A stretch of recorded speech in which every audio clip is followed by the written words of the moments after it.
Kenapa hidup terasa berat? Jawaban: Al-Quran yang sering kita lupakan. Pernah nggak kamu bangun pagi, tapi rasanya hati sudah capek duluan? Masalah belum selesai, doa sudah sering dipanjatkan. Tapi hidup tetap terasa berat. Kalau kamu sedang berada di titik itu, video ini bukan kebetulan kamu tonton. Karena Al-Quran sudah menjawab pertanyaan ini sejak 14 abad lalu. Hidup terasa berat bukan karena kamu lemah.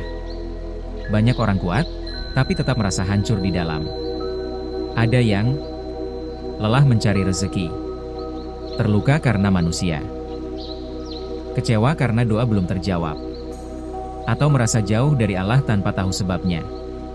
Padahal, kita sholat, kita berdoa, kita berusaha.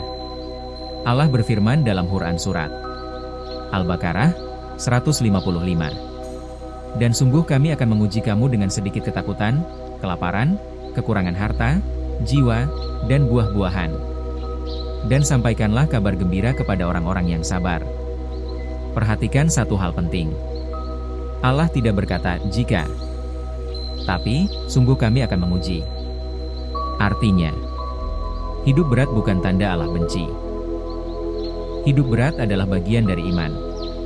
Allah menjelaskan dalam Quran Surat Al-Ankabut 2. Apakah manusia mengira mereka dibiarkan berkata, kami beriman, sementara mereka tidak diuji?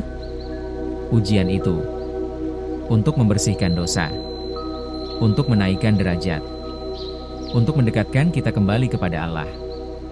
Masalahnya bukan pada ujiannya, tapi pada cara kita memandang ujian itu. Karena seringkali kita sibuk minta Allah mengubah keadaan, tapi lupa mengubah hati dan hubungan kita dengan Allah. Allah berfirman Quran Surat Ar-Ra'd 28. Ingatlah, hanya dengan mengingat Allah hati menjadi tenang. Bukan harta, bukan manusia, bukan pengakuan. Hanya Allah.